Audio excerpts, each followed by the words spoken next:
మీ తమ్ముడుకు చేసుకున్నట్టు వివాహం ముందు ఎంగేజ్మెంట్ చేసుకున్నట్టు సంపూర్ణంగా ఇష్టపడుతున్నారు. ఇస్రాయల్ గారు సెట్రక్ గారిని మీ ఇంటి అల్లుడుగా చేసుకున్నట్టు వివాహం ముందు ఎంగేజ్మెంట్ కార్యక్రమం జరుపుకున్నట్టు మీరు సంపూర్ణంగా ఇష్టపడుతున్నారు. సంపూర్ణంగా ఇష్టపడుతున్నారు. అలా మీరు కూడా ఇష్టపడుతున్నారు కదా. అమ్మగారు మీరు కూడా ఇష్టపడుతున్నారు కదా. సరే సెట్రక్, నేను చెప్పే విషయాలు నువ్వు జాగ్రత్తగా విని నాకు సమాధానం చెప్పాలి. దేవుని నిర్ణయం చొప్పున పరిశుద్ధ వివాహస్థితిలో కూడి ఉంటకు ఈ స్త్రీని అనగా సౌమ్యకు నువ్వు వివాహం చేసుకున్న మునుపు ఎంగేజ్మెంట్ కార్యక్రమం చేసుకున్నటకు సంపూర్ణంగా నువ్వు ఇష్టపడుతున్నావా? సంపూర్ణంగా ఇష్టపడుతున్నా. దేవుని నిర్ణయం చొప్పున పరిశుద్ధ వివాహస్థితిలో కూడినకు ఈ పురుషుడు అనగా సెట్రక్ ను నీ పెళ్లి భర్తనిగా చేసుకున్నటకు వివాహమునకు ముందు ఎంగేజ్మెంట్ చేసుకున్నటకు సంపూర్ణంగా ఇష్టపడుతున్నావా? సంపూర్ణంగా ఇష్టపడుతున్నా.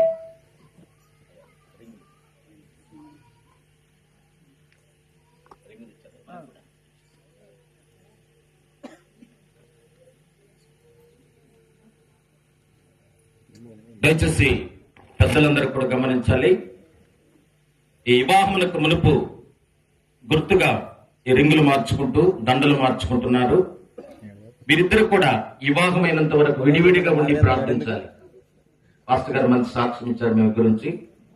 అలాగే మనమరాల గురించి కూడా మేము మంచి సాక్ష్యం ఇస్తూ ఉన్నాం. ఆమె కూడా ప్రార్థనా పరురాలు, నీవు కూడా ప్రార్థనా పరుడు కనుక విడివిడి ఉండి ప్రార్థన చేయాలి. చాలా మంది అనుకోవటం ఏంటంటే ఎంగేజ్మెంట్ అయిన తర్వాత పెళ్లి అయిపోయింది అనుకుంటున్నారు.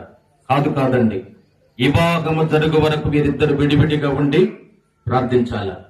ఆ అనుభవంలో మీరు ఉంటే దేవుడు మిమ్మల్ని ఆశీర్వదిస్తూ ఉన్నాడు. దయచేసి రింగు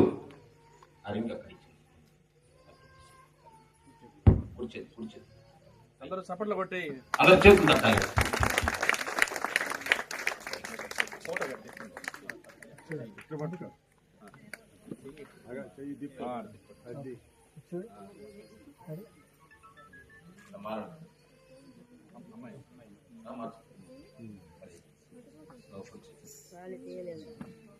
అట్లా చేతులు తట్టాలండి.